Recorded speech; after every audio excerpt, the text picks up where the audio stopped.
What do these two people have in common? Well, if you grew up in the West, a country like the US, you see two black men.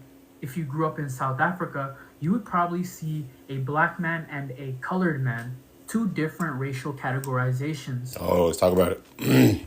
Now, what do these two have in common? For the second photo, you may see a white man and an Arab man, but according to the US racial census, both of these men are white. Some may even use the term Caucasian, a word in the US that means white, even though Khabib, a real Caucasian, would probably get hate crimed in the US post 9/11. Race is defined as any one of the groups that humans are often divided into based on physical traits, regarded as common among people of shared ancestry. Basically meaning race is how we categorize people based on our perception of what people of that quote-unquote race would look like. In the US, because of the history of the transatlantic slave trade and their categories of race, if you had any characteristics that looked black African, even though you were mixed with other groups, you were considered black. Someone like Drake, whose father is African American and mother is Ashkenazi Jewish, the US or even Canada sees as black, even though genetically it is very likely he is probably around 40% or less sub-Saharan African, because of the fact that African Americans, like his father, are on average 75% African, with the rest being European. If Drake was placed in South Africa, people are more likely to see him as mixed race. Some may even consider him colored, which is... Oh, yeah, that's a good point. If Drake was in South Africa, he'd be considered colored, not black.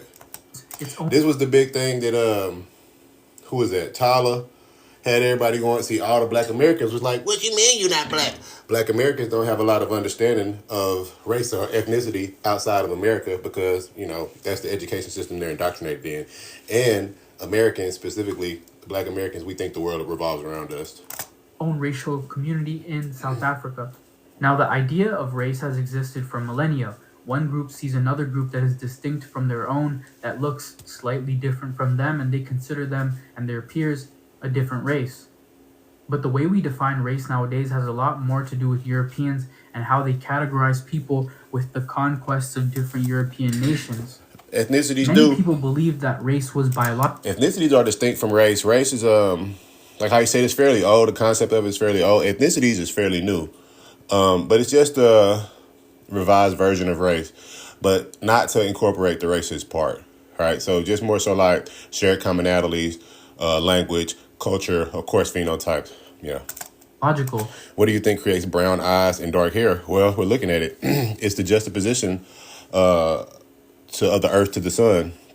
This is what creates it. That's what we're looking at when we're looking at this map at the bottom. Looking at a melanin map at the bottom. So it shows you where the darkest locations are. It's very ironic that the sun is a circle and the earth is a circle, right? So at a circle, you have a highest point. It's going to meet the highest point, and that's going to be the equatorial line. So the equatorial line, being that it sticks out further or has a higher elevation than, say, anywhere of the north, that's what's going to give people the ombre or the dark skin or melanin or black, whatever y'all want to conflate with it, right? So when we talk about melanin, it gets very confusing because as of late, melanin has been like kind of amalgamated to be a synonym for black when it's not. Melanin is in everybody. So if you see somebody of European descent and they have brown hair, brown eyes, this is melanin, not pheomelanin, actual eumelanin. So yeah, let's get into this. This is actually a good breakdown. I just randomly hit this, but melanin is not on the skin. That's correct. We also have neuromelanin, which is a substance in the brain, right? But when we talk about melanin, we're talking about the contents of the skin, the levels that dictate the skin complexion. And some thought that different races were different species, and it was used to justify acts of oppression. It's sad because you hear this today, like, this is how you know we're indoctrinated into this ideology, which is, you know, European scientific racism, because we'll look at Europeans, or some people will say this, that they're not the same species, yet we're able to procreate with these people. So that's a logical fallacy in itself, because that's what the same species is. You're able to procreate with each other. We're humans. By the European powers, believing that race is biological rather than a social construct is something that we now call scientific race. No, brown is under eumelanin, right? See, so Asia, as we can see, Asia encompasses it all. Asia encompasses eumelanin and pheomelanin. We have a lot of Southeast Asians, or Southeast Islanders, that would be considered in the continent of Asia that have very dark skin, that are eumelanated. The Negritos, the Sentinelese, the Ottoman Islanders, so on and so forth, right? We already know about all these groups outside of Africa that, present to some people, not to me, but present to some people as quote unquote black. Racism. So let's get into scientific racism. Social construct is something that we now call scientific racism or race realism, which pretty much says that humans, quote unquote, race was based on their skull shape. And that's how you get terms like negroid or... Talk about it. Because y'all, this is the worst word to me is negroid. Because, like I said, so scientific racism was using craniometry, phrenology, pretty much saying that they could tell by a skull shape measurement that if this person was quote unquote negroid or European Caucasoid or Australian Australoid or Asian Mongoloid. These are pseudo scientific terms. Scientific racism or biological racism. Pseudo scientific is a belief that human species are divided into biological distinct taxa called races. Right? And that empirical evidence exists to support or justify racial discrimination, racial inferiority, or racial superiority.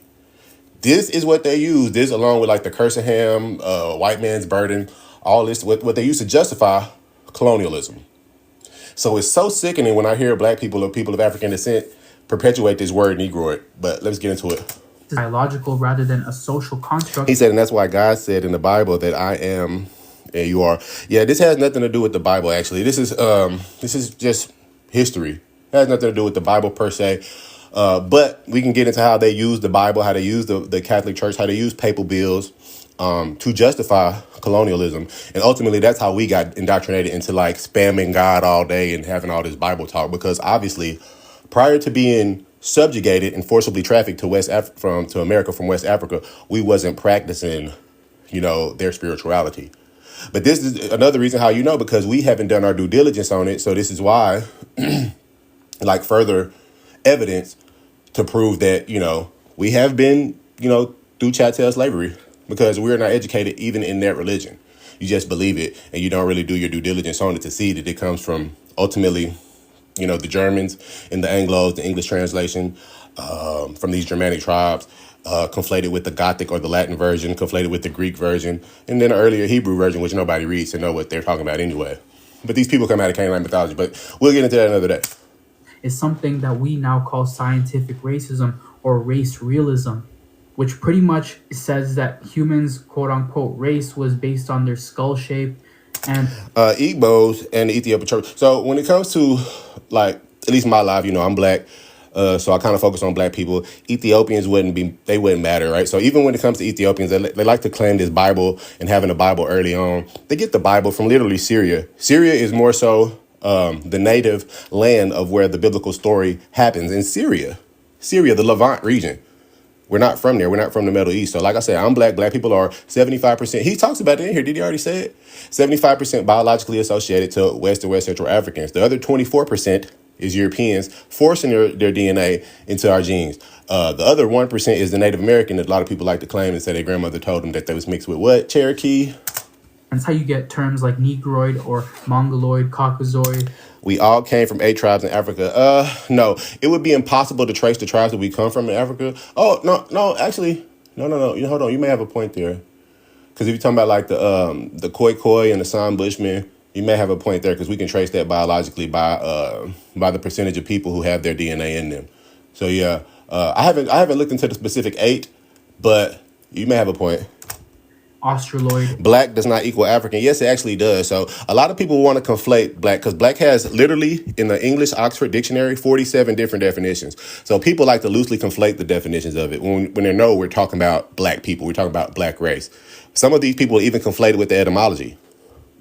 Right. Some people even conflated with law in the Black's Law Dictionary. And this is why, because it's a social construct. It has no biological basis. It's literally a concept that comes out of a man's ass.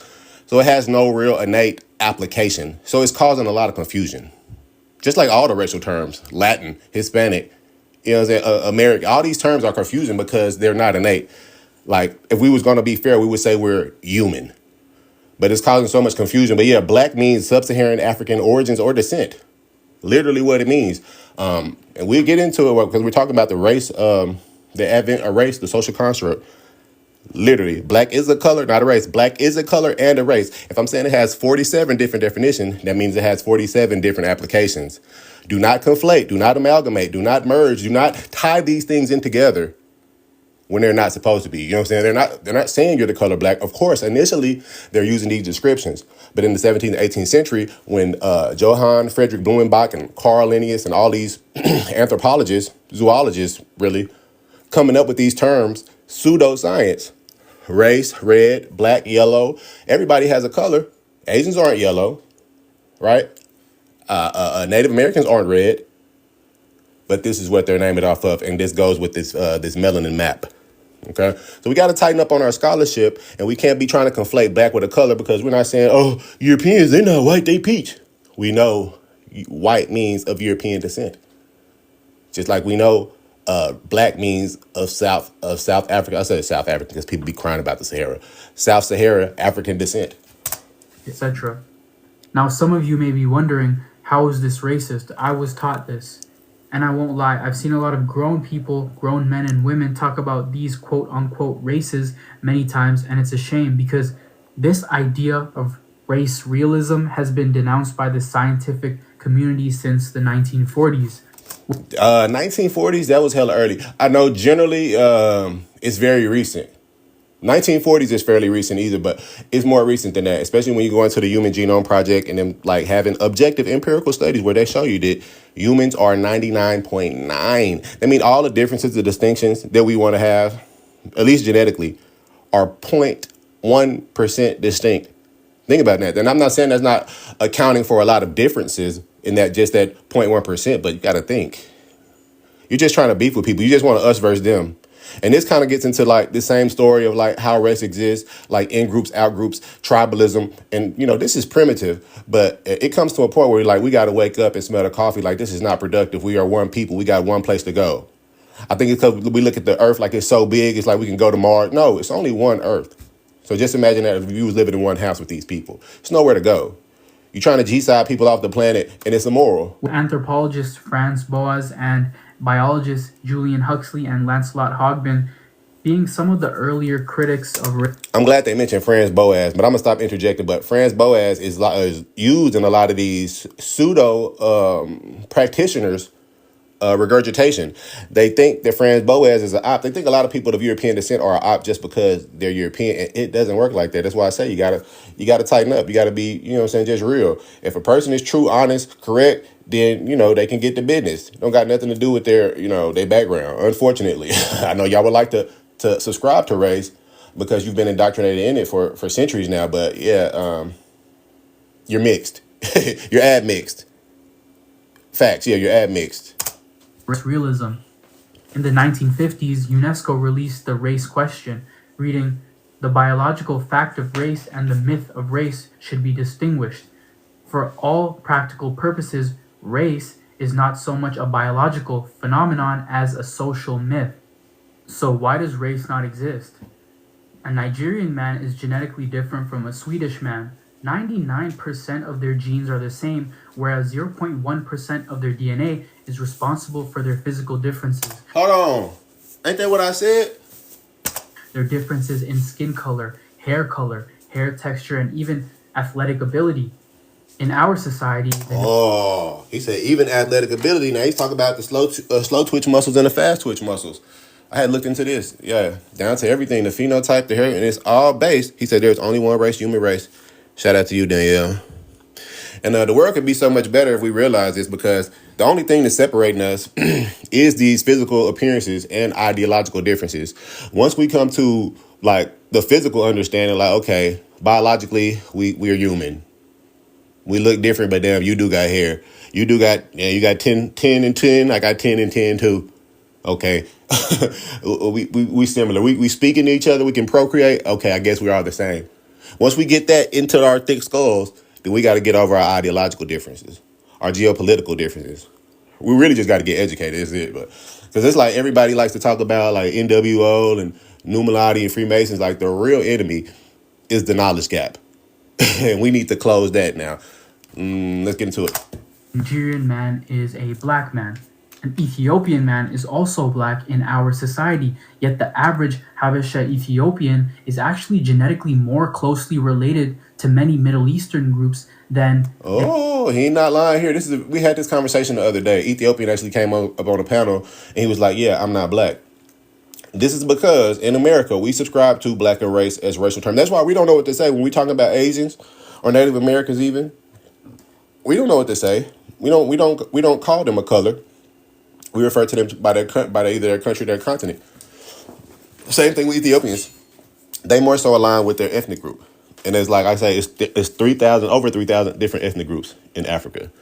So we can't try to say what it is, even though they still, some people do subscribe to race, as it is indoctrinated in us, but, not all the time. These people still got their own different ethnic groups, like they was talking about in the chat, the Igbo, etc. They are to a Nigerian Igbo man, for example, because around half of Habesha DNA comes from ancient migrations from Natufian-related people over thousands of years, being a mix of both West Eurasian and Sub-Saharan African DNA, but that doesn't make them any less black in the US or even Canada. You see that? Now, this is also another thing. Very, very, very important, because all the hoopla, all the distinctions is really just being made off of ignorance. So black people, while they got this FBA stuff, where they got this tether beef, where they got diaspora wars, beefing with like other black groups outside of America, saying they trying to like get some of our they try to get some of our like benefits. Like, what benefits are black people going? Like, this is one of your talking points. I'm talking about Tariq Nasheed. This is one of your talking points. You like to talk about how Kamala said that she wasn't going to specifically attribute anything to black folks. There's nothing out here just specified for black folks. So why are you so it's all in a fiction anyway. The whole beef is in a fiction. There's nothing out here. And then if it was to come to reparations, talk about reparations, but you're not going to get reparations. You are the best, these pseudos I'm talking about are the best examples of reparations. You're the best evidence of us getting reparations because you're so ignorant, right? It's the best time to get it because you would just, spill it back into society. You wouldn't do anything constructive with it. You wouldn't build up your communities with it. Because, once again, it's the knowledge gap. It's the same reason why we have all these, I want to specify all the millionaires and billionaires that the black community got, but $1.7 trillion estimated within the next couple of years, the black dollar. And the black dollar doesn't stay in the black community in 4 hours. So that just lets you know. Being when you don't have no country, you don't know what to do with your money. When you don't have any education, you don't know what to do. So it's just like going into the market. We don't see Middle Easterners as black, but we see Habesha people who are around 50% or even less African as black. Meaning race isn't about genetic makeup, it is about how we view people and their features. Africa is the most genetically diverse continent in the world, but to us, all native sub-Saharan Africans are black. It's like they... But to us, I like that. This dude is cool. I just saw a black Indian using dowsing rods to ask Pretendians questions. Example I made with Drake. Most of his DNA is not African, but we see him as a black person because of his features and how that's... Yeah, because... Exactly, Becky. Because that's what black means. Black means of sub-Saharan African descent. So if you are of the diaspora, however you got around, which is likely the transatlantic slave trade, if you're on the West, whether you're in the Caribbean, or South America, Central America, or North America, Canada even, this is how we got over here. This is how your ancestors were forcibly tracked over here. And it's like, it's such a phenomenon, y'all, going on the internet right now, where black people are claiming to be the true, quote unquote, indigenous people, American Indians, and they play a lot of semantic words and a lot of like non sequitur, cherry picking. I don't know. It's really on the verge of a mental illness, if we're being honest. But they play so many games to try to not acknowledge their African ancestry. And it gets into like diversified topics, but the one that makes me think about it is like, I don't know if y'all familiar with Edward Bernays. This is Sigmund Freud's, like, I think grandnephew, great nephew, something like that. The psychosis, neurological psychosis dude. And he talks about using propaganda, using PR, using media to propagate certain narratives. And it's like you see it, like we see how Africa was perpetuated. These people's favorite thing to say is go back to Africa while they're being black. I think, what's that movie called? Boys in the Hood. the African booty scratcher line. I think that really hurt them when the kids called them that in school. So it's a lot of different things, you know, especially within the culture. But yeah, ultimately, exactly, Kane. First humans were in Africa. First civilization right outside of Africa. If we go to the first civilization where it said it's really like in the cul-de-sac, I like to call it the cul-de-sac, the Mediterranean Sea, the Levant region. I like to call it the cul-de-sac. Now, if you think about where this is at, we talk about West Eurasia, literally Eurasia. So we're talking about right here on Africa and coming up on the Red Sea in the Horn of Africa. Like, this is I like to say the crossroads of humanity, the crossroads of the continent. This would be like downtown. You got Africa, Asia, and Europe meeting right here in the Mediterranean, which is still obviously one of the most important regions it is in the world today. This is where all this information is coming from. This is where written language, quote unquote, history is coming from, because anything past the written language is considered prehistory. So when you get the cuneiform, the hieroglyphs, the Coptic text, I'm trying to think what the Phoenicians wrote. But the Phoenician script, exactly, it's all connected. From the migration to the expansion to the adaptations to the mutations, 99.9%, y'all really? They categorize him and people that look like him. Race is completely defined by the specific society and their categorizations. Like I've mentioned before, South African colored people are their own racial categorization, but it has two meanings. What does hydrogen and oxygen have to do with what we're talking about? I don't understand. And that's why I say when we at least connect it. Because like I said, a lot of times, just in general conversations, I hear like miscommunications with a lot of, it's called red herrings. Like bringing in another topic that's not like pertinent or relevant to the subject. Yeah, I don't think this dude is ever going to mention hydrogen or oxygen.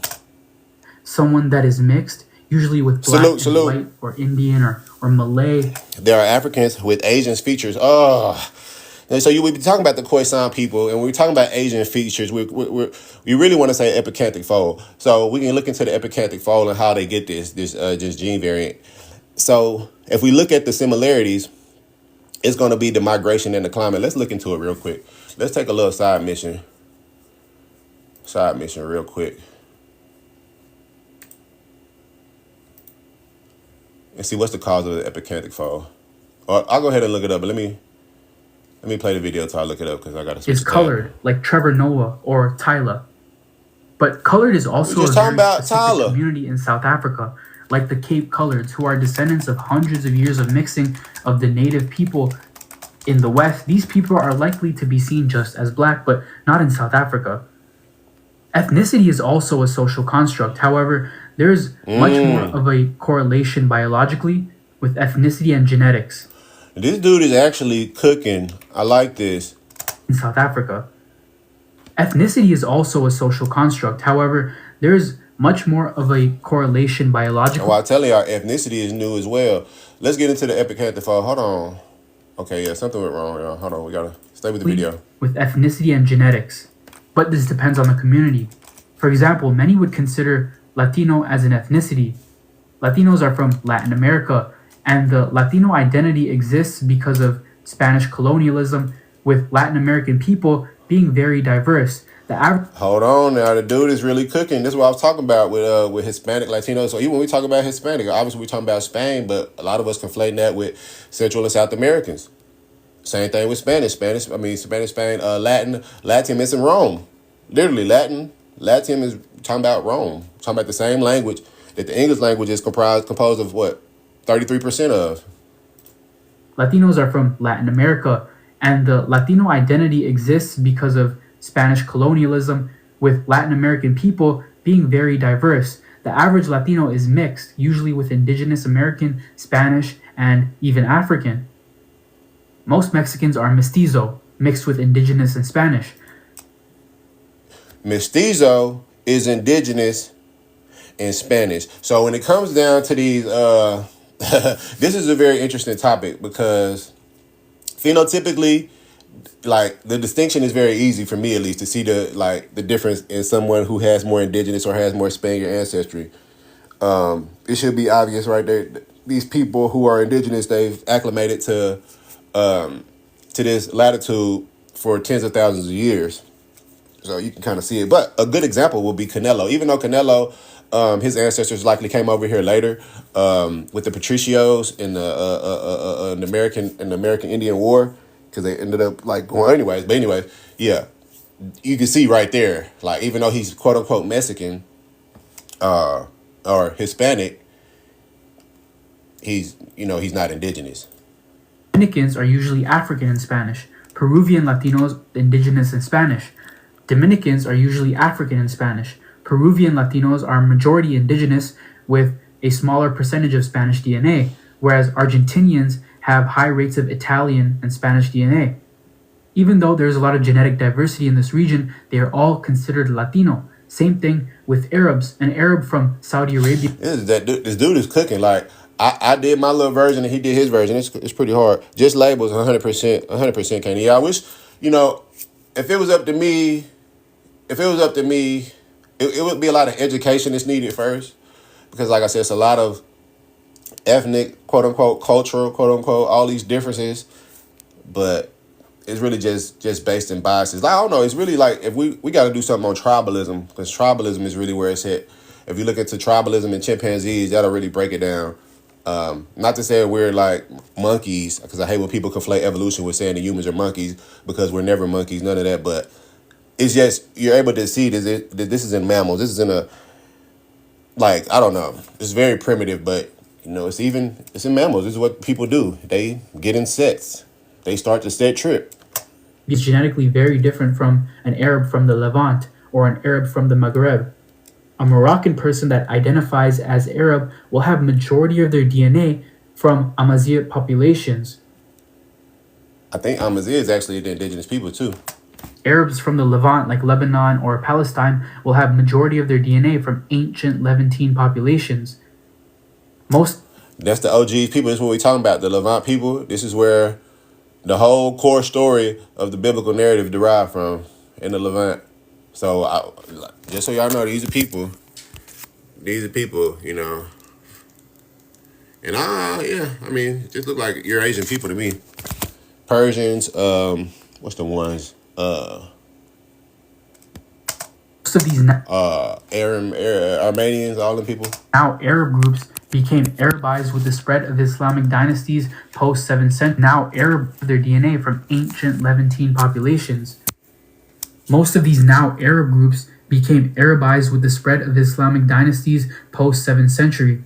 This was much more of a linguistic and cultural shift than a genetic one. Obviously, there are some exceptions, like how modern Sudanese people can trace around half of their DNA from Arabian Peninsular people.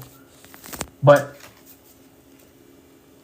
so you're talking about the Muslim conquest, post 7th century. This dude is cooking, bro. That's important to know. It got a nice little graph on here, though. But yeah, is race really a social conquest? Half of their DNA from Arabian Peninsular people. But for most Arab populations, they are not heavily mixed with Arabian Peninsular DNA. But language is many times what unifies people and creates ethnic identities. These are all social constructs. In conclusion, race is not a fixed biological reality, but a fluid and socially constructed system of classification rooted in historical, cultural, and political forces.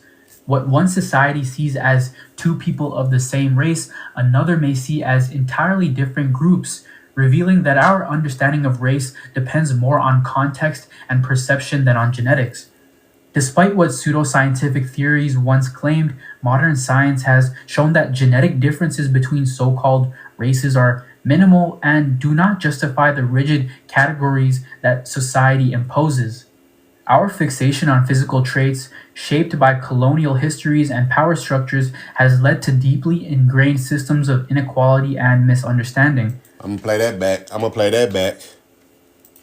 Our fixation on physical traits, shaped by colonial histories and power structures, has led to deeply ingrained systems of inequality and misunderstanding.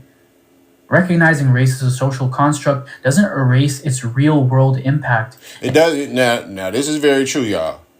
Please don't think that I'm doing that. Race exists culturally. It exists socially. It exists. It's gonna like permeate for centuries to come. But does that mean that you like, I don't know, like let it guide your life, dictate your life? Of course not. You know, you still treat people like treat people.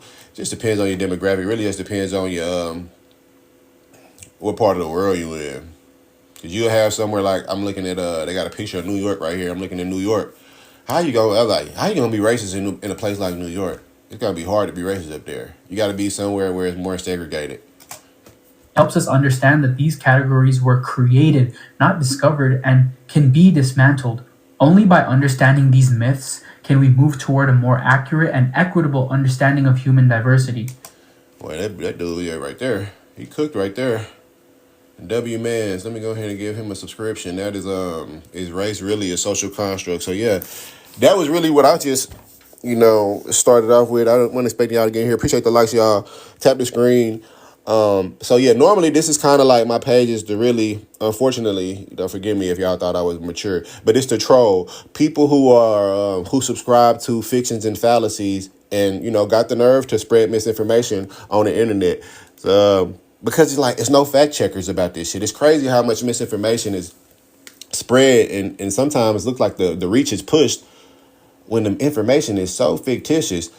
So it kind of gets into a whole little conspiracy, but we don't got to go there. But yeah, this is like, I really try to troll people. So if y'all would like to come up here and push back on empirical, objective science with your fictional narrative, then this is the time to either send an invite or ask for an invite, and we can get to cooking, slightly cooking, because it's early in the morning. It's Monday. We want to start the week off right. But yeah, is there any, especially after that video and the narration outside of it, is there any confusion going on? Like, just general questions. Is there any confusion going on? I'm gonna read the chat. Maga Whisper want a request. I got you. Is there any confusion still? You up here? I'm kind of interested in these type of subjects, migration. It's fascinating to think that humans came out of Africa and spread across Asia and over the Bering Strait and all the way down to the tip of South America through centuries, millennia of migration. That's a fascinating thing. And some of the people who came out of Africa, there were other hominids that came out of Africa and spread throughout the world. Like, I think it was not habilis, was it Homo erectus? Homo erectus lasted for 2 million years and came out of Africa. And this was even before the Neanderthals. They came out of Africa and they spread all over Europe. So we're not the first to come out of Africa and spread over. Even the Neanderthals originated from Africa. But yeah, everything comes from Africa. But there was also a thing called that some Homo sapiens came out of Africa and went to Asia, and then went back to Africa. These were like the Eurasians, many of whom came back and came across the Levantine areas, and then across Africa. These were the Berbers. Around what timeline? What timeline you got to say right now with that, with the back migration? Well, there was the one during the Egyptian era. Okay, so around the dynasty. Okay, yeah. Yeah, and they introduced agriculture into that area. Okay, so you be talking about like the Natufians. I believe so. Even Ethiopians exhibit some of these Eurasian admixture, and the Nubians as well, because these traits also transcend skin color. Absolutely, yeah. That was an example mentioned in the video too. How Sudanese or Nubians have that back migration admixture. Yeah, so then they exhibit some of the so-called Caucasian facial features. Mm-hmm. Thinner, elongated heads.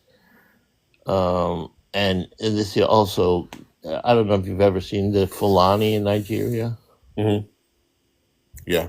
The guys who dress up kind of like women and kind of have these contests in which the women pick out the prettiest ones, things like that. I don't know if you ever seen that. Yeah, I'm familiar with the Fulani though. Yeah.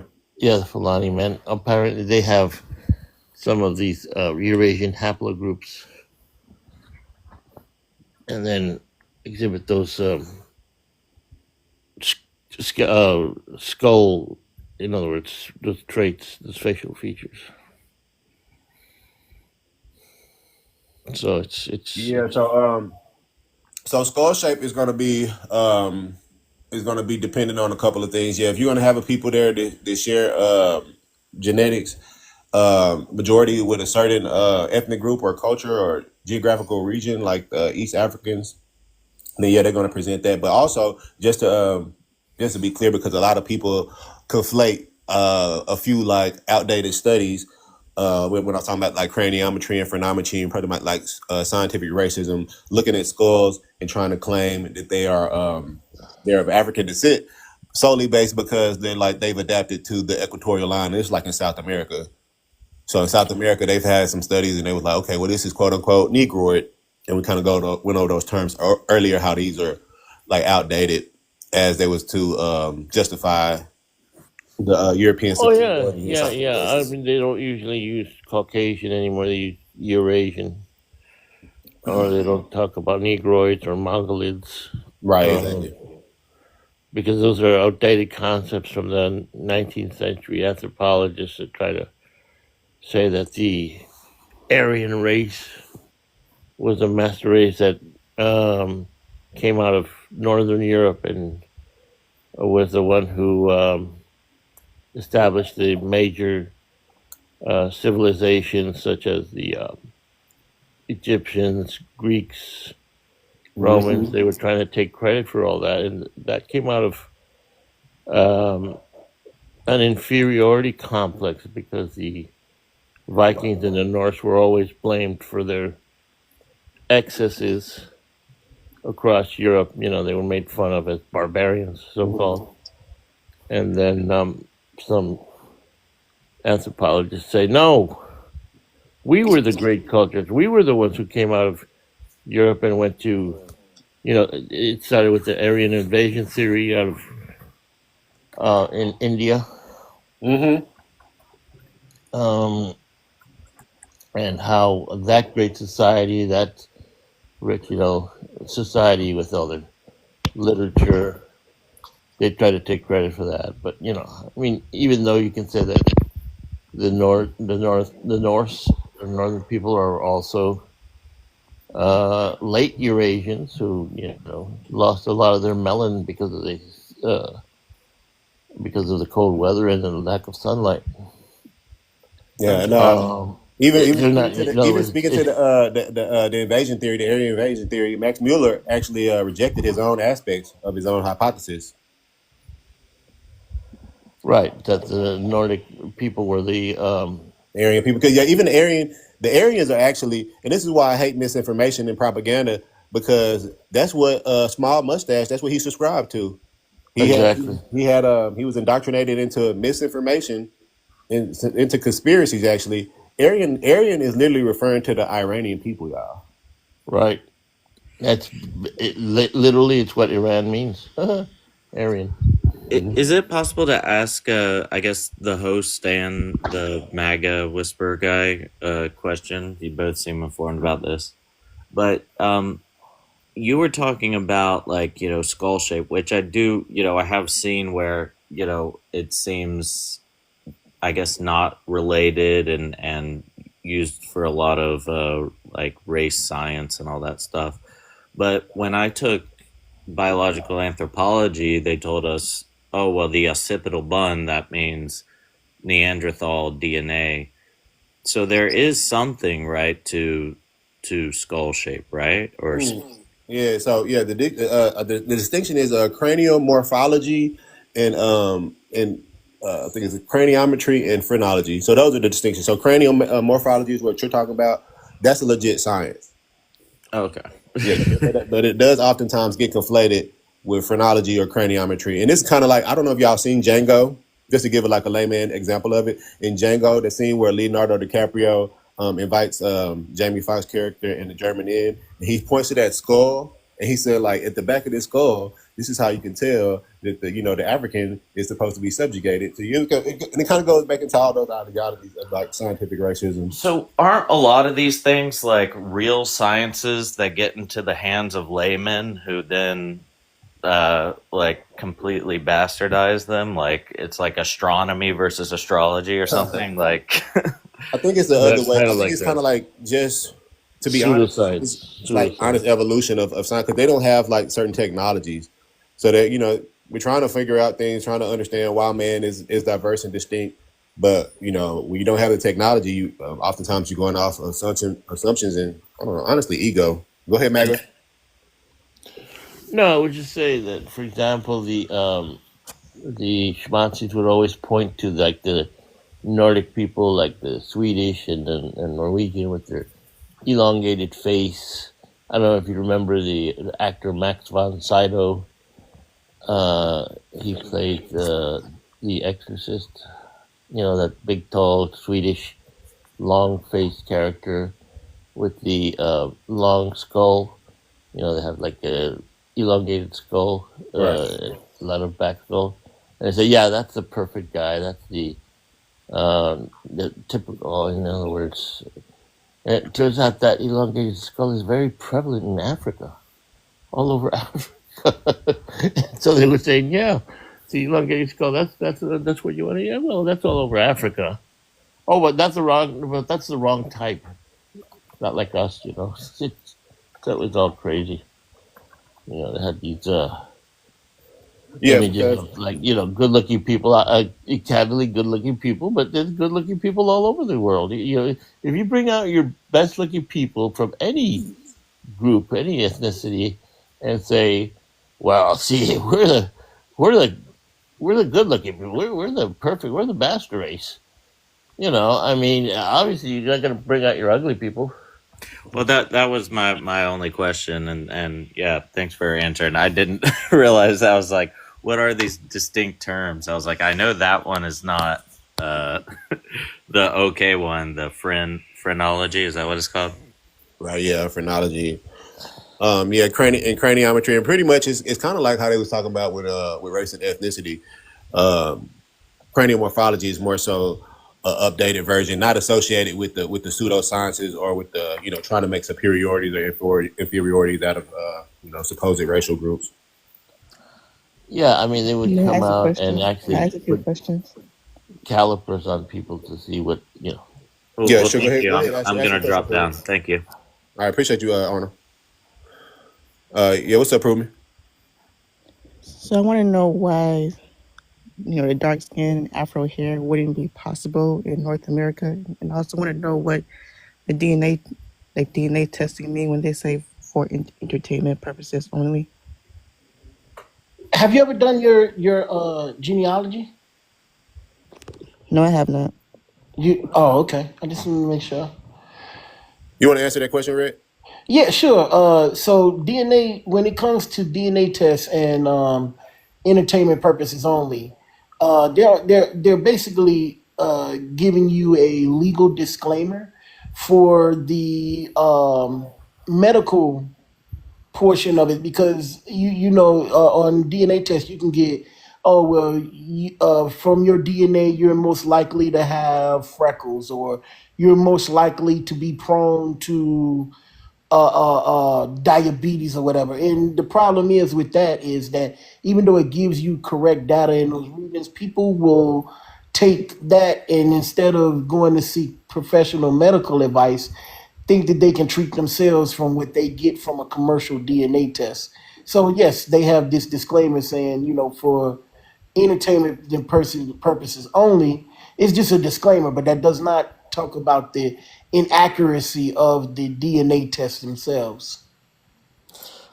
Okay, Well, that's thank the you. ones that give you health Right. indications. Like I So think they, that they company all was have kind of like a like disclaimer. 55 and Me. That company went out of business, but Well, Ancestry DNA 23andMe, doesn't. they didn't go out of business. Yeah, they did. No, they didn't. No, they didn't. No, what happened was that the original owner disagreed with the because they did go public at one point, and the original owner disagreed with the practices of the public board of directors and formed a nonprofit and bought back their company. So the original owners owned the company that later went public, and now they're back private. So they didn't go out of business. Okay, I don't know. I heard something like that. Yeah, yeah. That's why we can't They go by might what have we heard. I filed Chapter still 11, use but I that's still not my main use point. My main point was that, uh, like, Ancestry doesn't talk about health. and yeah, ancestry. I This is the don't biggest doesn't one. have it, but I'm saying, which company are you saying said that? That's the point. Said But the what? the accuracy of the DNA tests are like 99.9%. You can look on any of them. Oh, back to the first part of the question though. 99.9% what? Say what? 99.9% what? Accurate. Accurate. All right, Accurate? Yeah, let's get yeah, back that's to this pretty first part. accurate. Let's get back to the first part approved question. Was it? I don't want to misspeak. You say what with the Afro in America? Sorry. Why is dark skin and Afro type hair wouldn't be possible in North America? You see the map, that the pigmentation map that he has up on the screen. Yes, I do. Okay, so these are this is why it would have been impossible for us to come to be in North America. The fact that we are here now doesn't make a difference. We originated in the areas where due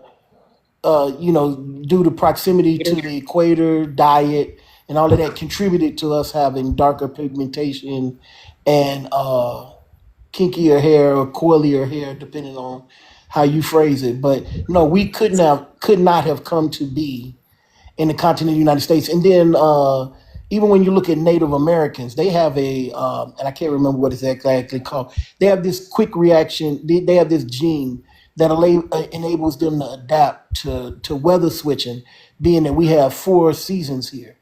We as Black people come from a area in West Africa that has 2 seasons, and that it's a wet and a dry season.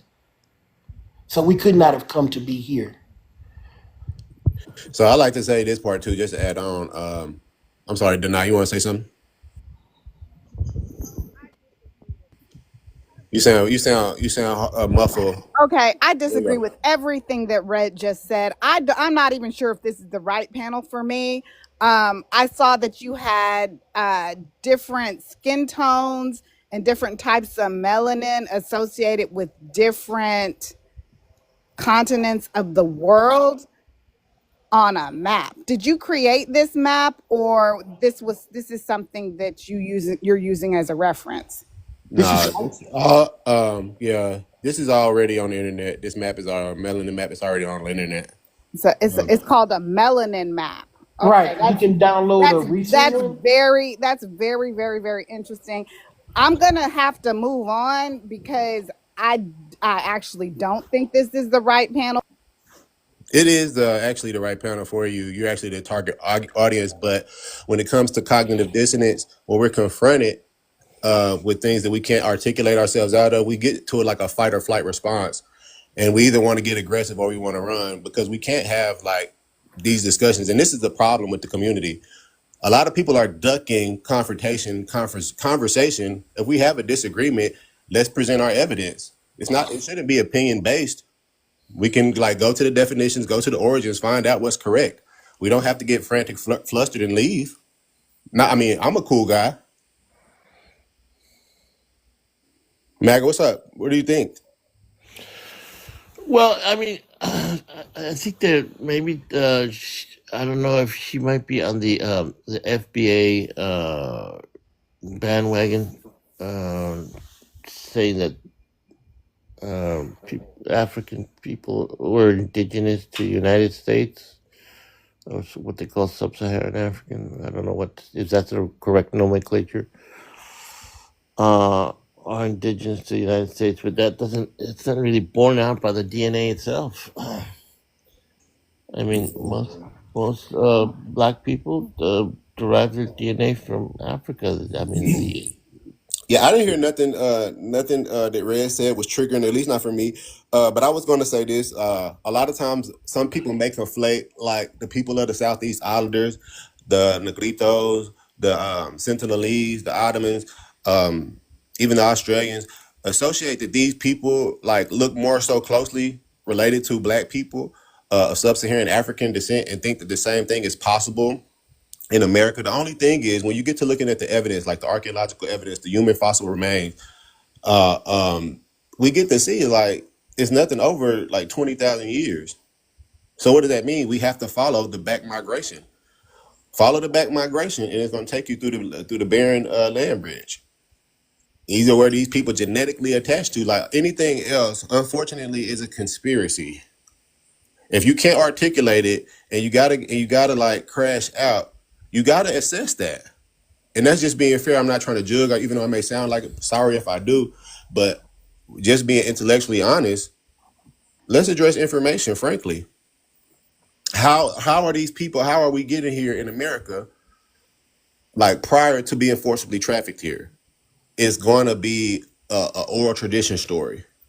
It's not going to be anything evidence. It's going to be like, I don't know, like subjective evidence, which isn't evidence.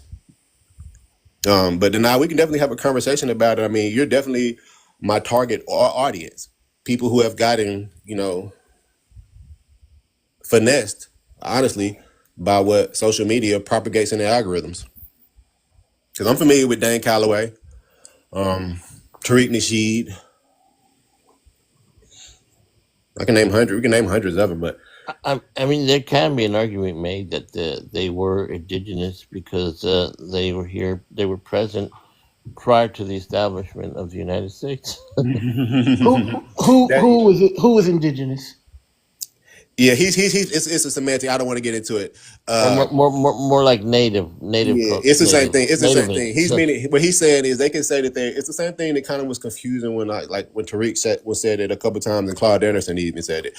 Like what they actually mean is we are native, as in meaning born in America prior to the advent of America, the creation of America, 1770. Hold on. Who is he talking about though? The black people.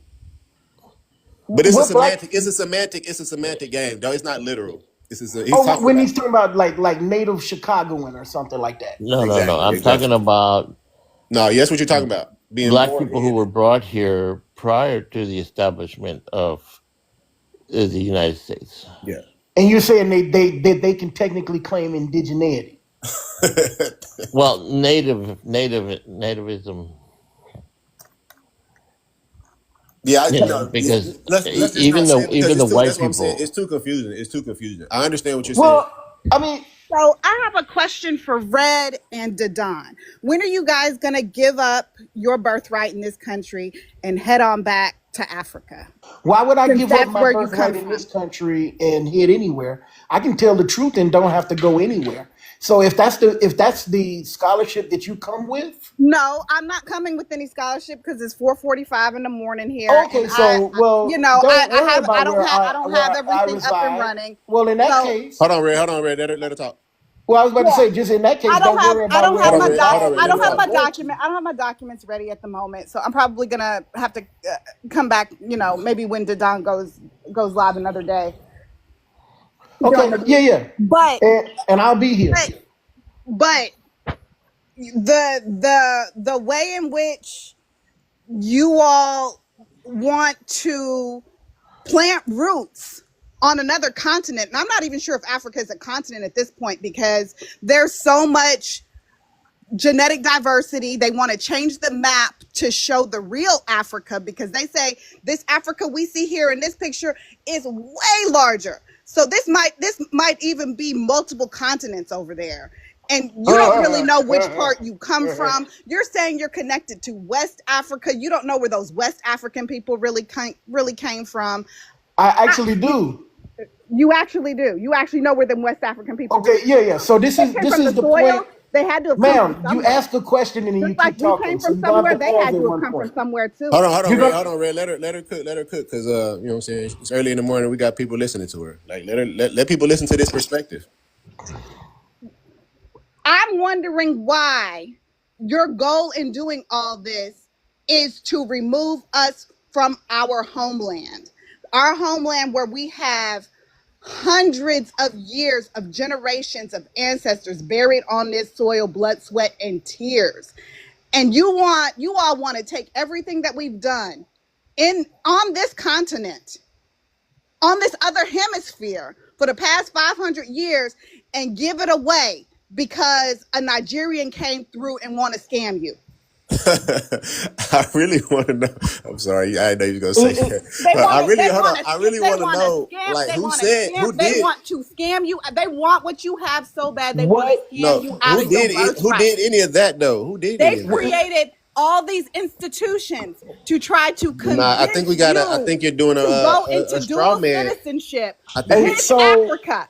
Partner with Africa, go into dual citizenship. So, ma'am, with historically, Africa. ma'am, relocate to that continent. Hold on, I guess let her land. Hundreds of years of everything you've done here in this country. Can you hear? And give it away. Ma'am, can you hear?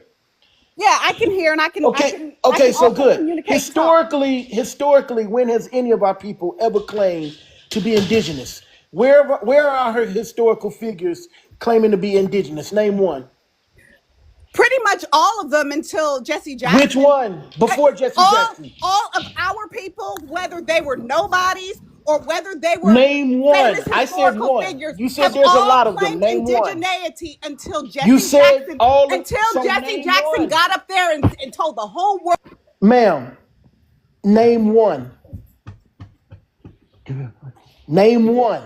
Yeah, I think we got a straw man argument because I've never tried to take away Black American history. Like, I think you're talking like you may be in the wrong lie because nobody ever did that. But I think what you're trying to do is take away the history in totality and cherry pick a narrative that makes you feel good, right? So if I asked you about was your ancestors slaves, I'm pretty sure you would say no.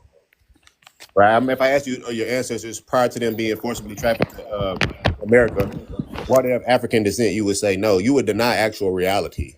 You don't have a creation story. I heard you mention and there are people coming from the soil. So this just like I love when y'all do that because this just lets me know what y'all are truly indoctrinated in, and it's Christianity. So this just further lets me know that you was colonized, just like my ancestors. First of all, I'm not a Christian. No, I do not believe. I have no belief about how people got on this earth. I have knowledge of how people got on this earth, is different. And they don't have nothing to do. Let me ask you one question. Have nothing to do with an Australopithecus named Lucy or the Australopithecus named Salam over there in. So you're 3 million years ago when we're 300,000 years old. So let me ask you a question. How does your ancestors, your first lineage, ancestral lineage, get in America? If they're not forcibly trafficked from Africa and they don't migrate over Beringia to be Native Americans because you're Black, how do you get here? So, ma'am, hold on. Let her answer that question real quick, right? I want to see how she answers that question without a creation story, Red. No. I'm not going to share on this panel. Okay, all right. Go ahead, Red. Go ahead. That information is a little bit too.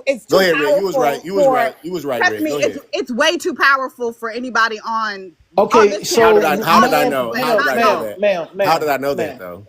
So one, what you were talking about with homonyms and Australopithecus is one of them. So all of the ones you were calling Australopithecus are actually homonyms. That's one thing, right? And a hominid is a description of the type of being that it is, and the Australopithecus is the genus and the species. So, ma'am, we're currently Homo sapiens sapien, right? Would you agree? Would you agree, ma'am? I'll send you an invite.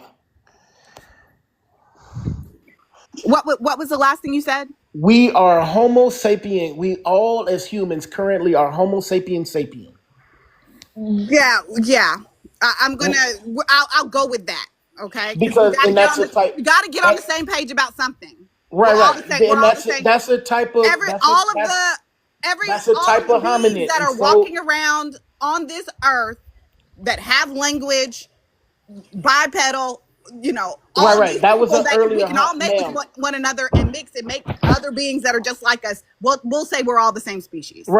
Right. And so that what you just described was an earlier type of hominin. But back to my initial question, which one, not all of them will not suffice as an answer. Which one of our historical figures claim to be indigenous to the America? I mean, the bulk of our Boule class are enrolled members of Not the question Native that I American asked. tribes.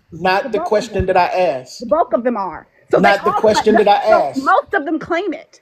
Like Not the question that even I okay, asked. you love DNA tests. Henry Louis Gates. He No, claims no, to be no. I'm not London talking is about a indigenous. DNA test, ma'am. I asked you historical figures. Which one of our historical figures claimed that we were indigenous to America? All of them. Give me All. one though.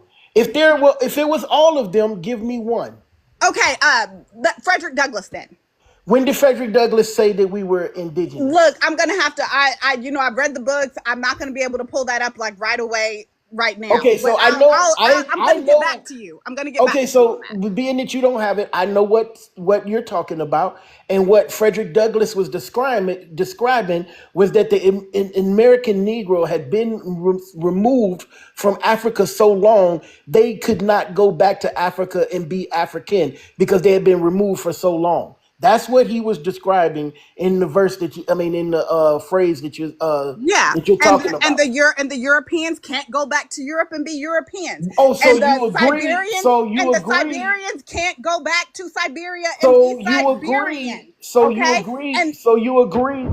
African American originally came from Africa, no, I don't agree with that at all. That I but you don't. just said that. No, I'm saying, of course, he would say something along those lines because there was a very strong push, almost as strong as it is now. There was a very strong push back then to gather all of the American Negroes and Right. ship them to Liberia, and many of them did not want to go for a Well, I mean, myriad of It reasons. sounds like he didn't say he Okay. was indigenous, if that's the case. yeah. He didn't say he was indigenous. If he felt that he was African, he would have been on that boat with the No, that's not what he rest of the said, colonization ma'am. society His that went to exact Liberia. statement, his exact sentiments were that we have been here too long to go back. Not that we will always be been here, but to go back. So you have to find yourself another person other than Frederick Douglass. Okay, well, I'll look into the quotes one more time, and I will make sure So did you have anyone I else? overstand exactly what the man said. So did you have I think anyone you're else? twisting his words. I I'm think looking you're it up twisting right his now. words. I think The you're I twisting just his narrative. looked it words. up on AI, and he explicitly said that it should not be confused that black people were indigenous. He explicitly said that they were not Absolutely. indigenous. And Okay. so do you have an do we have another historic figure? No, I'm reasonably certain that the historic figure that I brought up, I'm pretty sure at one point in time he made those statements. I've already made my case that back No, then no, they no. knew we Well, were indigenous. yeah, you did, And the thing is, I've referenced our no, entire you Boule did. I agree. class Who are with you. You did make your case, right? enrolled in Native American tribes. Okay, so you know people personally that are enrolled. So like I don't know what you're talking about. I know people that's personally enrolled. Personally, you know black people that are enrolled in No, tribes. I mean I've met people on this app that are, but I don't know anybody that's personally enrolled. You don't? No, Okay. Well, maybe they're hiding their enrollment paperwork from you, but no, they're not. I mean, but the thing is that so maybe the you people don't know. that I, Maybe you ma'am, don't know very many people. ma'am, we can't have a conversation if you yelling over everybody. So the thing is that Did you go to a small college or a big college? say again. Did you go to a small college or a big college? You went to HBCU? No, ma'am, I did 20 some years in the Army. I did my college abroad. So the thing is that when it comes to You didn't meet any indigenous black people in the Army. I met indigenous people in the Army. Okay. I served with many Native Americans. Matter of fact, funny story. I know a Native American man that I served with. His name is Still Smoking. His last name, by the way, Still Smoking. But the thing is that when it comes to indigenous, when we start talking about black people, none of our people, the reason I asked that question, because none of our historic figures were claiming to be indigenous, not a one. If anything, they were claiming overwhelmingly to be African. One of my favorite quotes comes from Martin Luther King. I'm sorry, Malcolm X, not Martin Luther King. Malcolm X stating that we are, I'm sorry, that we are African Americans. Negro describes what we are not. We are formerly of a people stolen from Africa. And then he goes into During that time frame in his life, he was there we caught go. up. He was He in a was different caught mind up. state then. He was caught up in wanting to be a Muslim, and there was lots of Okay. Muslims. There was lots of Muslims on that continent. Okay, so right was before doing he whatever he unalived, could to make those connections. everybody keeps saying Okay? that, right? So he was Everybody going keeps, through. ma'am. No. Hold When tight, hold people tight, hold died, tight, hold tight. Everybody keeps saying that he was in a different mind state then, right? Tell me the name of the organization that he formed when he separated from the Nation of Islam before he unalived. What was the name of the organization, ma'am? Give me. yeah, I'm not doing quiz show. Just go ahead and say what you're gonna say. Okay, so he formed the organization, what was it? The Organization for African American Unity. So he knew he was African.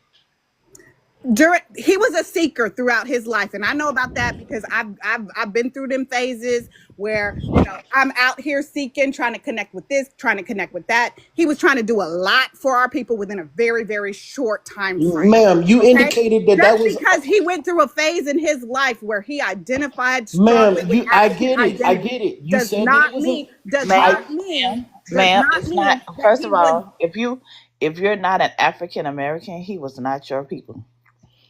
so I get it. You Can we say that he please went through a stop? phase. Everybody keeps saying that. Everybody Where do keeps you saying come he went from? through. Where do you come from, Sea Island? Oh, I don't know why you want to start with her, but She's talking about something about some African Americans and talking about who is my people and who is not my people. wait. Let me And she finish doesn't on know. Malcolm X. She Let doesn't me know a finish on goddamn thing Malcolm about who X. is my people Let and me who is finish not my people. on before you move to something else, because you guys keep indicating that Malcolm went through a phase earlier on in life, or while he was with the Nation of Islam. He claimed he still, right before his unalivement, formed the OAAU. Like even in his death, he recognized that he was African. So once again, we're lost out. We've lost on Malcolm X. We're lost on Frederick Douglass. We need to find a historical figure that was claiming to be indigenous. Just one.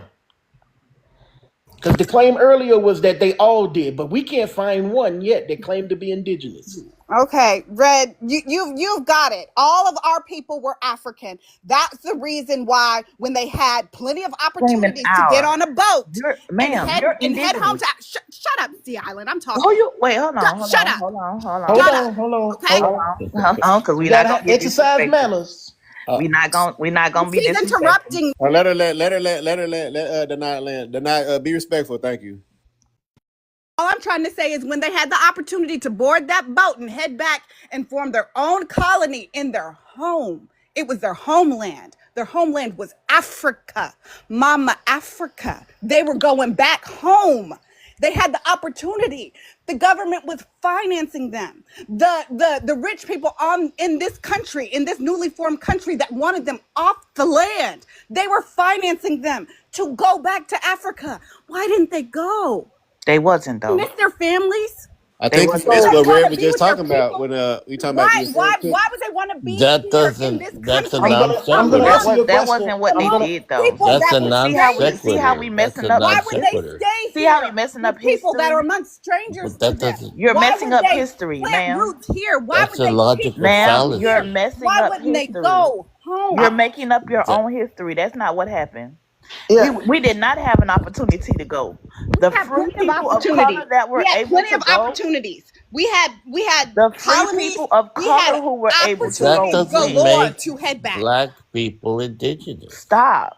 Because people So that were enslaved could not go anywhere. We were still in bondage. once we were out of slavery. No, we wasn't. The Baby, boats were leaving. The boats Ma'am. were The leaving fact every that hour some on the hour to people, go back to Liberia. Ma'am. Trust okay, me on that okay, one. but Ma'am, no, it They were wasn't. trying to get Stop. people up out of Emancipation, here. nah, emancipation, but Not a, you're emancipation making a had not logical happened. fallacy Yeah, because yeah. Okay, but So once we were emancipated, No, no, we we was not. they wasn't. were No, they we were continued not. very No, large Stop. okay, campaigns. why hold on, would ma'am. Hold you on, go ma'am. You're back to a incorrect. place American colonization society is around 1849. We weren't emancipated to 1863, 1864, 5. Yeah. Yeah, you're wrong. Stop talking so loud and listen. You can get educated so up out of your psychosis, love. So I'm gonna explain it to you. So during the American, like everybody's mentioned up here, the American Colonization Society were, oh yeah, cool beans. But I'll tell it to you anyway. So they were allowing and paying for people to go back to Liberia and I do believe Sierra Leone, right? And those that wanted to go did. But this was not an opportunity offered for everyone, for one, and then all black people weren't free at the time of this. Also, there's the other case in the fact that black people felt just like Frederick. Some black people that were free and enabled to go felt just like Frederick Douglass. I've been here far too long to return there. I know nothing of Africa. generations, And we have to generations. remember that most of the people, the reason why the colonization society even happened, that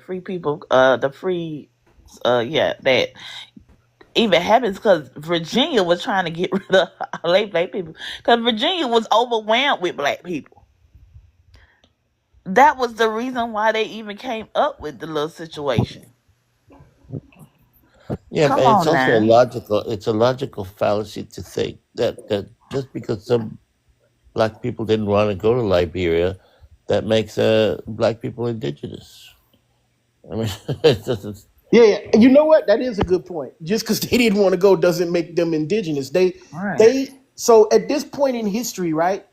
Those were some were direct descendants of Africa, but the majority were not.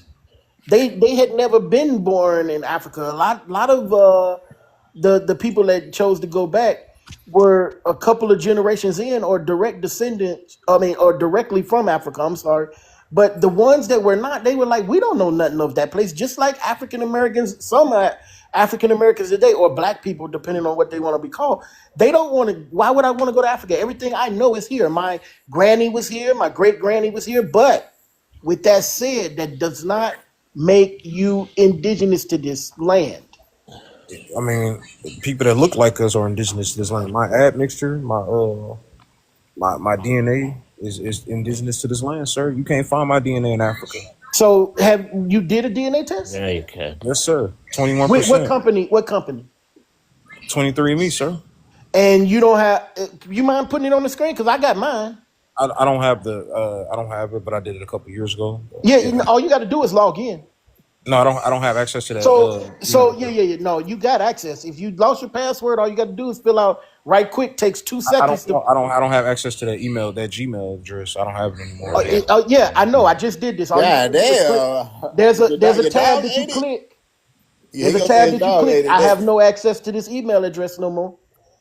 Yeah. So because this is the one that I want to see. Jay say he not serious. Jay say he a So, troll. Serious. yeah. I I'm am not black. gonna play with Black is Nate. not so. FBA, Nate. We're not playing with you this morning. It's too early for this. What you mean it's too early for it? We're I'm not telling gonna the play truth. with you this morning. Oh, this FBA Nate. Yeah. Oh, get the fuck out of here. Nigga, why you gonna tell me? I'm sorry. Hold on, Nate. Before you came on here, evaluation.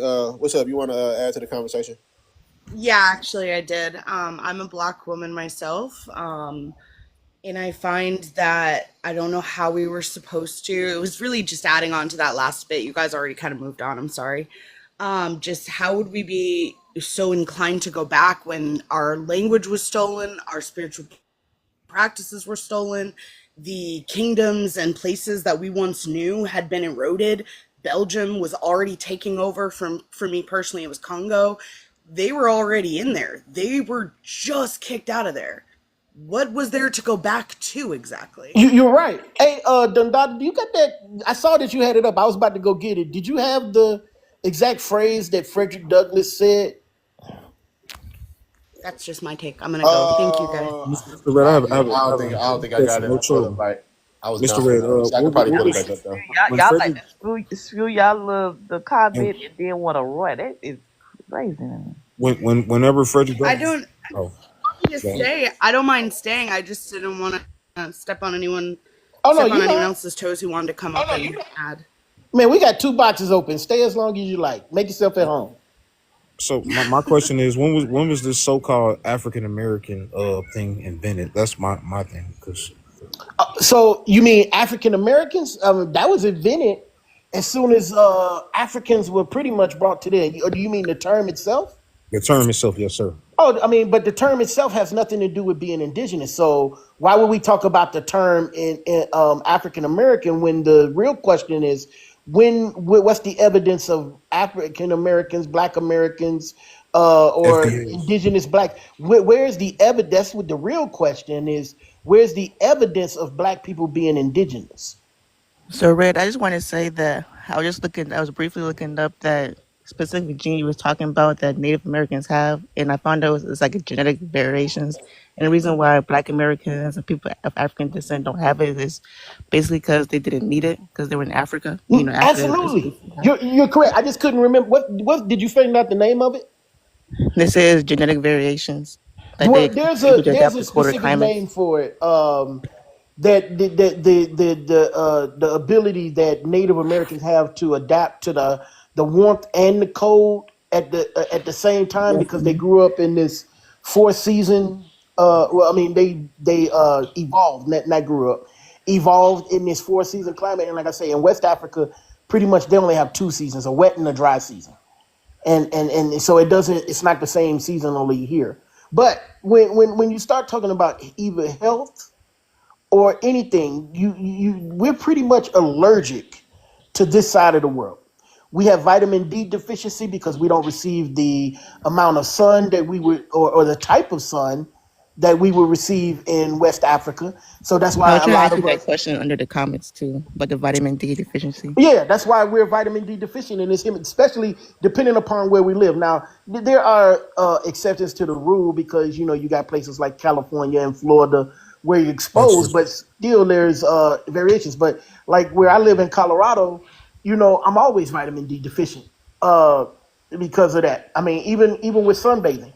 And that's because we're not receiving the type of sun that we would normally receive, being that our ancestors came from Africa. Even our diet, because we consume, for the most part in America, a European diet, and it's not conducive to where we come from. That's why we have issues with hypertension, high blood pressure, diabetes, and all sorts of other things because Lactose we're intolerance. not. Say again. Since they lactose intolerance. Yeah, lactose intolerance because we didn't develop that gene like Europeans did of digesting cow milk. Now, not to say that all Africans don't have it, because some Africans do because of when the cow was introduced to them. But we as West Africans primarily don't have it. But also we have a gene as being descendants of West West Africa of retaining salt. So additional salt to our diets, like we receive from a European diet. That's why we get high blood pressure and hypertension, because we really don't need to add salt. I mean, people add salt for taste, but far as biologically, we don't really need to add that much salt because we naturally retain it from the foods and the liquids that we drink. Have you heard that one theory that a lot of the people that came across the in the what's it called? Came across in the ships were able to Oh, you talking about survive the that journey. Abu Bakr, the Mansa Musa story? Well, but because they were able to retain fluids and they didn't dehydrate and unalive. Oh, you talking about something else? Yeah, Oh, you're talking about yeah. I mean, I never heard that, but yeah, it would make sense. Salt retention, and like so when they do consume salts, but that's a gene that we developed in Africa because of the availability of salt. That when we do come in contact, so we kind of retain it naturally. Yep, fluid retention, which can lead to a lot of You say we health allergic. Yeah, we're pretty much allergic to this. I mean, in exactly hemisphere. When we have health issues, how does it show up in Black people? Not that it doesn't show up in other races this way. But the first sign when we look at our older, Diabetes and hypertension. yeah, yeah, but I'm saying visually, like when I was growing up with my grandma and my grandparents and my mama and stuff, the first signs of something wrong in their health would be swelling at the ankles and the feet. That's water retention. Water retention, swelling is either going to be one or two things. You're holding water, or your blood pressure's up. It's going to be one or two things. And you'll notice when you're eating a proper diet, all of the swelling feet. Even now that I'm 50, whenever something's wrong with me, I can always see it in my feet first, around my ankle. I'm like, I'm eating something I ain't supposed to be eating. I'm consuming too much of something that I'm not supposed to, or in the thin skin below the eye. It'll show up there first also. Yeah, I know. I've seen people in that color their cheeks too. That when their diabetes hit. Yeah, and indigenous populations in this country are very subject to that. If you see that, they're prone to all those problems as well, swelling up, and diabetes.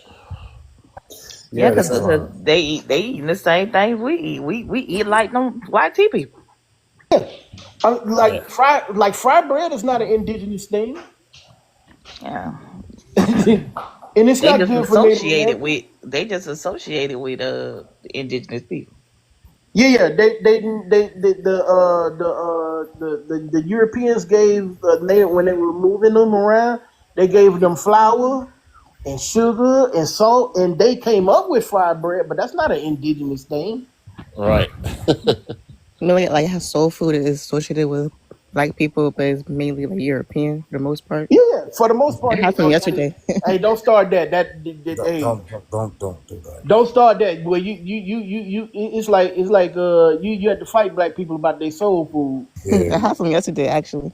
Soul food didn't even become a phrase until the 60s. that's why. I ain't never knew that. So what was it called before? Food, food. Masses food. Yeah, it's food at that point.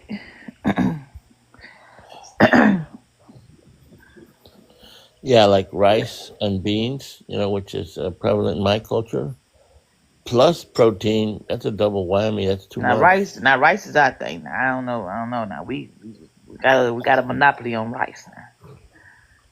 Yeah, I mean you can Well, look up. Latin cultures, it's rice is just like they pounded it.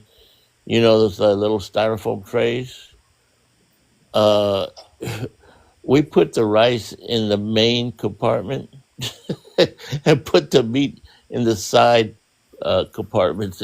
They eat so much rice in Latin American cultures. It's crazy. Nah, rice heavy and across all cultures. Not gonna lie. Yeah, I'm about to say.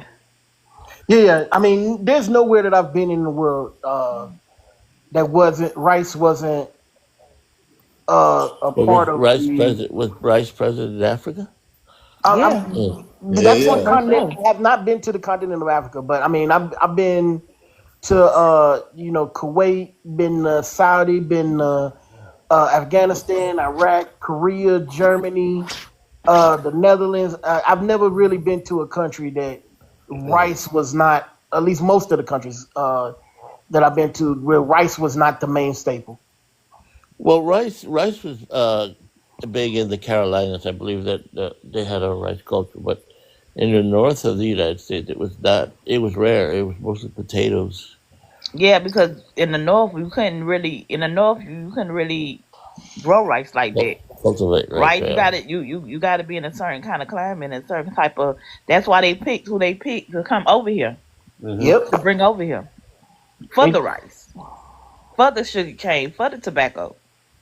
They knew what they was doing. They sent people certain places because they knew what they knew exactly what they were doing. We really got to stay. When I say real, I mean the other people, but I mean collectively we are this still. I mean, like even though they're racially dysphoric and got issues, we still black, right? But we got to start like accepting the truth at some point.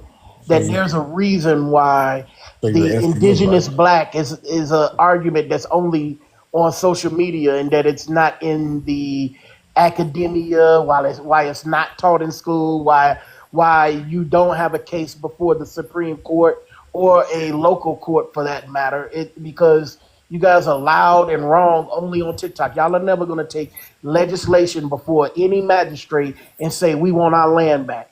We already making. We got pinches and everything. We making steps and everything, sir. What? We have petitions and everything going Nah, man, What kind of going. petitions? to get our land back, sir. No. What petition? Where? It's on Pistol got it. She got the Yeah, petition. I know the petition she got. We finna make She got a petition. Everything she got is to change to stop using African American. Yep. Some bullshit about Why you gotta dish your sister like that? Come on, Red. That's not my goddamn sister. She indigenous, ain't she? That's your sister. You Ain't can't she be doing your indigenous? people like that. You indigenous too. I'm not indigenous. We count you as indigenous. Yes, we do. Now you want to make me indigenous. I'm not Yes, that's what indigenous, you are. clown. You're indigenous. So the thing is that yeah, she got some BS why petitions up that ain't gonna go nowhere. They're not gonna go anywhere. He said pistol. Yeah, I thought he was about to say something serious. Y'all are gone, man. Y'all are bye-bye, man. Hey, man. He can't. See, that's what I'm saying. Red, in Red, you are indigenous. You just indoctrinated. You think you African, just like the other Negro right here. Y'all think y'all African. So Genetically he is, but not culturally and ethnically. Listen, where's the evidence that black people are indigenous to the Americas? see, we already discussed this, Red, several times with transatlantic slave trade, while the numbers keep going down. No. So They never changed my skin. the thing is that every time I ask you about us being indigenous, you want to talk about the transatlantic slave trade. We can already rule out the transatlantic slave trade because those are Africans, so it has nothing to do with you. We don't have to bring up the Native American because that's not you either. We should only be talking about this magically delicious Negro that was indigenous to America. So where's the evidence that this separate black group is indigenous to America? Let's start before 1492. And the reason I say before 1492, because around that era of 1492, the Europeans had discovered this hemisphere and they start not long after that importing Africans. So in order to prove that black people were here, we should go before 1492, before the other black people get here. So where's the evidence? I got the answer for you. I have a theory. I got the answer. Especially since black people don't have the genetic variation. I have a story. Hold on, Bryce. That's for Nate. Go ahead, Nate. I have a story. Listen. So what happened was, right? They the Native Americans and the white people collected together and went around the country and started unaliving all the Aboriginals. They unalived all the men. Story really supposed to start with your people. All right, hold on, Nate. Bryce got a story. You don't got one. So he asked a good question. He said, "Where is this evidence of these, Negroes or black people in here before 1492?" You have to understand, nothing really trumps, like, when it's done the right way and there's no bias, nothing really trumps archaeology. There are several different bones they have found that are thousands of years old, that when the very first, not after they exposed the truth, then they tried to change it up. When they very first found these skeletons and they did a cranial, what's called a craniometric quantitative analysis, right? They determined that these skeletons were Negro. A craniometric quantitative analysis is yes. It's basically when So Bryce, right? Bryce, is that possible? Yes, it is possible, and I'm gonna tell you why. Possible? Right? Is science going to say something is Negro though? I don't think that's not. Because how do they know? You mean what you really want to say is negroid, right? Well, yeah, Negro. That's That's really what you want to say. Okay, yes. So you wasn't here earlier. We already went over that and how that term is pseudo and how cranial morphology is the real science and it's not to be conflated with craniometry or phrenology, which are pseudosciences, scientific racism that was used to support the enslavement of our ancestors. So we shouldn't be using these terms to try to justify being a Pretendian. Here's the thing, right? Hold on. Just give us one of those studies. archaeological remains. Just give us one name so we can look into that. Okay, so you have Talking about. Luzia woman for one. Luzia woman, perfect. We already know the one he talking about. Wait, So, it's more though. How did we know? okay, Luzia woman. Hold on. wait, Y'all ain't even let me finish. we That's only need crazy. one for right Hold on, now. We Y'all only don't need let me one. finish. You just We did only Y'all need just one cut for me right off. now. I didn't even get to finish my point. Go ahead. So it looks like you on pause, Dundada. So but before we go to that, I just want to make something clear about the difference between Negro and Negroid. So Negro is of African descent. That's not true, sir. Okay, do I need to pull up, Nate? You've been here a million times. Do I need to pull up the definition again? I can pull up the 1828 while I'm loading up That is information. that right there. That is one. That's my ancestor right there. Okay. This is So your ancestor, Nate. Yep. so Let's get into Negro, it, y'all. We finna get into it. yeah, They we just are. claiming anything. Child, they know Yeah, ain't gonna play. so Negro is of African descent, and I forgot what do you call the back end of a word? But the A suffix. thank you. That's what I'm looking for. Suffix. So you got to look at the suffix of Negroid, and when you look at the suffix of Negroid, OID. What does OID indicate for you? Huh? Like, exactly. Oh, So when you're looking at Negroid, you're looking at Negro-like. Not Negro, but Negro-like. So when you say something is Negroid, you're not necessarily saying that it's Negro, but Negro-like. So I give the example of other oids. When you say planetoid, you're not saying planet, but planet-like. Or Caucasoid. Caucasoid, not Caucasian, but Caucasian-like. so study by 72 researchers from 8 countries concludes that the Lagoa Santa people are descendants of Clovis culture migrants from North America. Distinctly African features attributed to Luzia. Can you see this, brother? Nate? They was wrong. Hold on. I gotta squint real quick. I can't see. Yeah. I got more for you, so go ahead and get your glasses out if you got them. I got you. All right. You want me to read it? Yeah, you can read it. You can screenshot it. You're supposed to be They your just read people. it for you, but go ahead. Yeah. I'm Now don't read it. Don't read it. I don't want to embarrass you, brother. I mean, I can read. You can? Go ahead. Let me see. Or study by 72 researchers from 8 countries concludes that I can't really see what is the Logan Santa people are descendants of Clovis culture migrants from North America. Hold on, what does it say? Distinctly African features attributed to Lucia were wrong.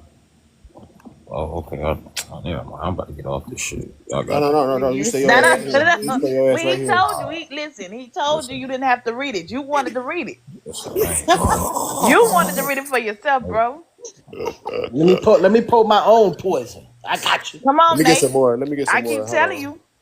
Let me get, Shalak, what's up, Jab? Jab, I'm still mad with you. Don't talk to me. I let ain't me talked get to you this in one. all Let me night. get this one right here. The genetic results of the new study showed categorically that there was no significant connection between the Lagoa Santa people and groups of African or Australian. So the hypothesis that Luzia's peoples derived from a migratory wave prior to the ancestors of today's Amerindian has been disproved. On the contrary, the DNA shows that Luzia's peoples were entirely Amerindian. Yeah, so a new bus has replaced the one y'all be talking about. Brady, I did not tell your ass not to leave. So to even go further in what you're saying, the original facial reconstruction artists and the original scientists also are part of this study. Like there's other pages to the one that he has on the screen right now, and they also admit that they're wrong findings, but that was due to what was available at the time. They were still Exactly. New so technology, new right. information. So when you're dealing with science, you're gonna have. I mean, it's like imagine science like animation or even movies. The technology is going to update and it's going to be better than before. So you're going to have a better product I than mean, you did that just before. sounds really convenient to push a narrative that we wasn't here first, and that that we all came from Africa, that there weren't Negroes already here, like it was Negroes everywhere else on the planet. So it just so Well, convenient the how Negroes wait, weren't let me everywhere. finish. Well, Because y'all cut me off. Y'all cut me off and that well, was because you keep unwarranted. making false claims. I don't know why you think you're going to make a false claim and just ride out with it. Negroes weren't everywhere else However, in the world. skull shape isn't a reliable pointer of ancestrality or geographic origins. Genetics is the best basis for this type of inference. I think so too. So can you break down the genetics then? Oh yeah, let's pull Can it I Or up. you ask you a or you Yeah, we just question? or still you going. just We still copying going. We what still an going. We article still say. going. We Can still you going. break down the genetics? Do you have We your still going. genetic DNA? Do you have your genetics? What do you mean? Do I have my genetic? No, I don't have my genetics. As Okay, so far why you as worried about everybody else's well, genetics? no, Then you because ain't got no genetics. here's the thing, right? I didn't make an argument about genetic. I made an argument about okay, they did a You just facial brought up genetics reconstruction. though. Hold on. They do a facial reconstruction. Any other We time they got do a genetics right facial here. reconstruction to say this what this person looked like, nobody questions it. But whenever it's about a black person that was here or an ancient black person that was there, they try to cover it up. Bryce, Secondly, it's over. I How? It's got over, another I Bryce. got Bryce, another point. What it's over, what Bryce. Bryce, it's what over. kind It's of over. claim you It making? ends. It ends today, Bryce. In contrast, the Can molecular I ask evidence you a available question to though? date, Hold on, mtDNA, wait, real nuclear quick, let him DNA. read. Go ahead. Yeah. Supports the single origin in Northeast Asia, approximately 15,000 years before present, for almost all American populations,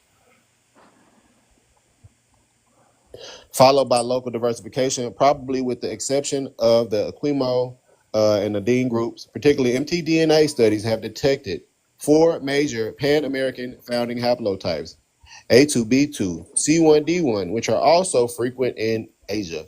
In addition, other foundings, mtDNA haplotypes occur in the Americas, such as X2A, D2, and D3, which are found nearly exclusively in North America. The haplogroup distribution, together with the similar coalescence time for the haplotypes, has been used to support a single origin for an extent American populations, as well as swift pioneering process of the initial north to south migration.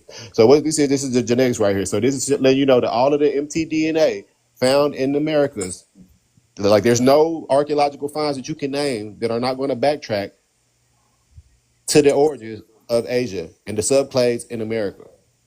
You can't name one study. It's a psyop. It's a psychological operation. You're brainwashed. Name one, and then let me know how you get here. So you're saying based off of you, I'm not saying all nothing. of I just these, read it. okay, you're reading, okay, however you want to say it, you're reading that there all of these haplotypes, right, are found that I guess is linked to every archaeological finding they found over here with people's bones or whatever is linked to Asia. That's what you're saying. Yeah, if it's over So, the bones, yeah. Okay, yeah, so so wait. One, let's they mean so clarification. show me where they tested every single. Clarification. Haplotypes are different from haplogroups. He just read haplogroups. I just learned that this morning. Somebody tried to trick me yesterday with haplotypes. Y'all finna mute me, bro, and y'all finna cut me off, bro. It's cool, but it's like, I mean, we ain't even getting to the literature. Y'all, we talking about archaeology. Y'all don't want to talk about the literature with all of these early European explorers before the transatlantic slave trade, No, I mean describing that they saw two different types of people here. When they you said didn't that, see where it just said on the article that it says the best That inference. Indians were the word Indian was synonymous with Negro. Hold no, on, it you didn't wasn't. see on No, the Yes, it it article. was. I can prove it. It's in the Hold prove on, it then. Bryce, Put it on the 1919. It's in the screen. 1919 web. Okay, stop talking. Put it hold on on, the hold on. screen. Hold on, yeah, put it on screen. But you didn't see Bryce. But you Can didn't prove see. it. Let me prove it. Go Yeah, In ahead the put and it up get on the prove it. Go put 1919 it. put Webster go and put it Dictionary, on the the screen while you word talking. nigger has Indian described as it. I No, it put up on the doesn't. screen. No, Go but put it no, on this the is what I'm screen. saying. We already showed it says the best inference for who the people is a genetics. Like you said, bring up the biology. We here, we own it. And now But you want that's to the talk thing. about. You can't break down the biology. That's All what you're we just doing, They just did. all broke you're it doing is We down. just not. read Can it. you What you need to can break it you down? Okay, Like what? let's You read do it. you know how bro? to break down Let's the read. Let's You genetics? read. tell it Let's read. Let's there's read, nothing in brother. that article. There's nothing in that article, bro. That Bro, this says is you what have no. to This who is what you did. This is what the challenge was. Let's just reel it back in. You brought up Luzia. We said fine. You said what's the evidence? You said Luzia. We found out the Luzia is attached to the Lagoa Santa people biologically.